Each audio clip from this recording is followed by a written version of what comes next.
This is the East Regional Pre-Tournament Press Conference. We've got the number 8 seed Goldey-Beacom Lightning, and joining us in the press conference room, we've got head coach TJ Deckmar, along with junior wing Emar Jones and sophomore guard Trey Powell. Coach and players, congratulations on a fantastic season at this point and on qualifying for the NCAA tournament. Coach, if you want to just start by making an opening statement, just tell us a little bit about your team and how you got here. Yeah, no, I mean it's a really exciting opportunity for this group. I'm so happy that this group gets to experience this. It's the players, the coaching staff, the school. It's been an awesome week, kind of celebrating what this group has achieved all year.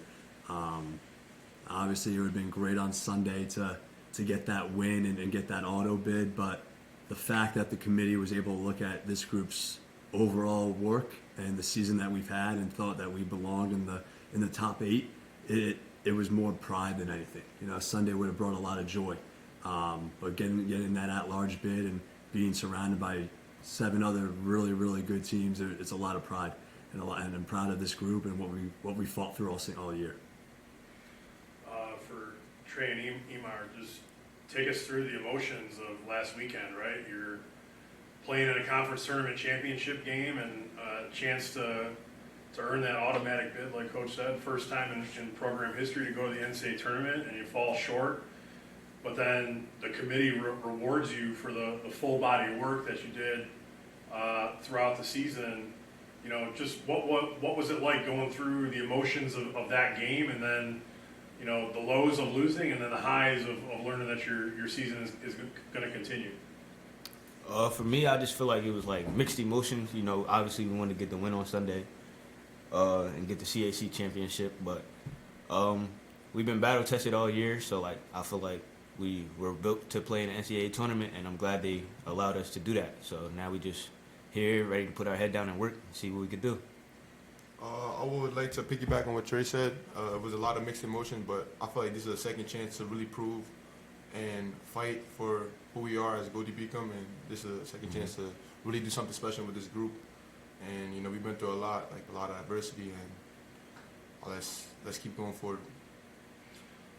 For any of the three of you up there, just, you know, how would you describe the style of play that you guys bring each and every game? Are you guys, you know, high intensity defensive team, up and down transition team? You know, how would you describe yourselves? You guys are out there. I'll let you guys describe it. I say high energy defensively though, and it's a lot of unity. It's a fun group out there. It's amazing guys, and that's what I would say for sure. To piggyback off of him, I would say high energy. Got a lot of talented guys. We like to play fast. Get out in transition and run, and just showcase our talent that way. Yeah, the word we like to use is relentless. We want to play fast. We want teams to match our pace. We want to be relentless on the offensive glass. We want to be relentless with transition. We want to be relentless with ball pressure.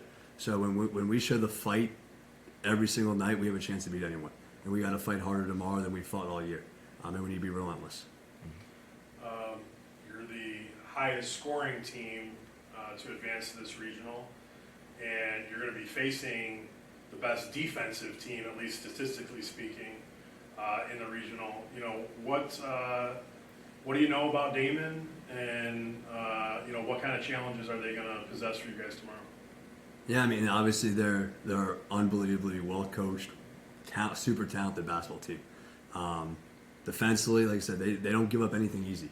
We gotta, when we do have an opportunity, we gotta be shot ready. We gotta make a perfect pass. We gotta take advantage of the few opportunities in the half court that they give up, and we got to make shots. But I think we got to get extra possessions. We got to keep doing what we're doing on the offensive glass, steal extra possessions. We got to score in transition before that great half-court defense is set up. So we got to just do what we do, just do it a little bit better. You know, defensively, we got to be relentless. They have talent everywhere. They can score inside out. So we got to be just locked in, and we got to make sure that we just do what we can control and not worry about what they do, because they're really good at it. So we got to focus on what we do, and hopefully our strength is better than their strength. Well, one of those strengths, and this is for any of you up there, and you alluded to it, Coach, is hitting the offensive glass. Just what kind of a mindset do you guys have collectively as a team to be so good on the offensive glass, and how does that help you guys offensively? I would say just second chance points, and we're kind of undersized, so I feel like the more opportunities we have to score, which would favor our outcome to win the game. So that's what I would say about offensive rebounding as a team. I would say, Coach, he preaches it all year in practice and in games. Like, he always gets on us about crashing the glass. So that's what we do, and we're going to continue to do it. So this is the first time in school history, program history, that Goldey-Beacom has qualified for the NCAA tournament. I wonder if you guys, Coach, if you have an interaction that you would share with anybody on your campus from this week, and for the two players up there, Trey and Imar, what does it mean to you guys to do something that nobody else in your program's history has accomplished? On campus there's been a lot of love lately, people congratulating us, but honestly I'm keeping tunnel vision and just trying to keep working because we still got games to win, so yeah. I would like to piggyback on what Trey said. There has been a lot of love and support, but recently we have been really focused on making history and doing something big. Like you said, this has never happened with the school, so let's be the first to. Yeah, like they said, it's super exciting. The community, the college, the amount of texts and DMs I've gotten from alum that I haven't even coached that were there way before I showed up a decade ago. Guys that I coached and were on the team, managers, and just countless messages, just how invested they are with this group, how much fun they are enjoying watching this group, and how much they care about this group. That some of them didn't even meet. And it's a credit to these guys because it's such a great group of young men on this team that guys want to support, and teachers and professors and other students, they want to be successful. It's a really easy group to root for. I think they play a fun style on the court, and they're great human beings off the court, and people want them to be successful. And it just shows by how many people reached out in the last week that I didn't know was watching. Like I said, I've never met before, but got 5 DMs every hour after that selection show from alumni that, hey, congrats, been watching all year, really great group. And that means a lot. And it means a lot to the guys, and it means a lot to the staff.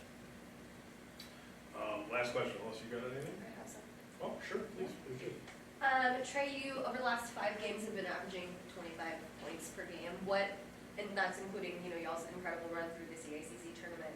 What has been clicking in these last couple games of the season?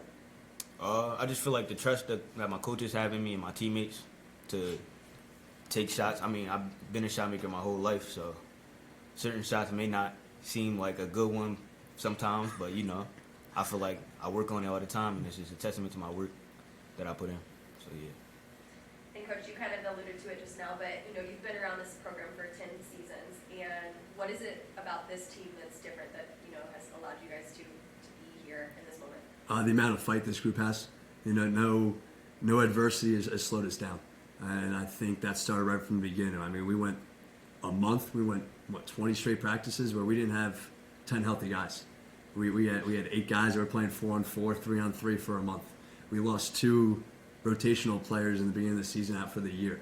The fight that this team has showed from preseason on has been remarkable, and it's the biggest reason why we're here. Because the last month we were behind in the second half almost every single game. We were down 8, we were down 12, we were down 6, and nothing is too big for this group to fight from. And the amount of fight, and it starts with these two. The way this guy just gets everyone going, and there's no moment that's too big for him. And it's a group of high character, resilient guys that really show unbelievable fight. Last one's a fun one. You guys are probably the wildest stat I think I've seen this week is one of only 2 teams that hasn't been to Damon already this season. But you were here last year for opening tournament. So I gotta ask, did you guys find your favorite wing spot last year? Or is that something that you're looking forward to finding while you're here this week? We're going to Wing Nuts tonight. We got to do a little tour. We got to have a little sampler of everything, and then hopefully we're here for enough days where we can hit all the spots. For sure. So we'll have a little team tasting and make sure that every guy gets the real feel of Buffalo. All right, guys.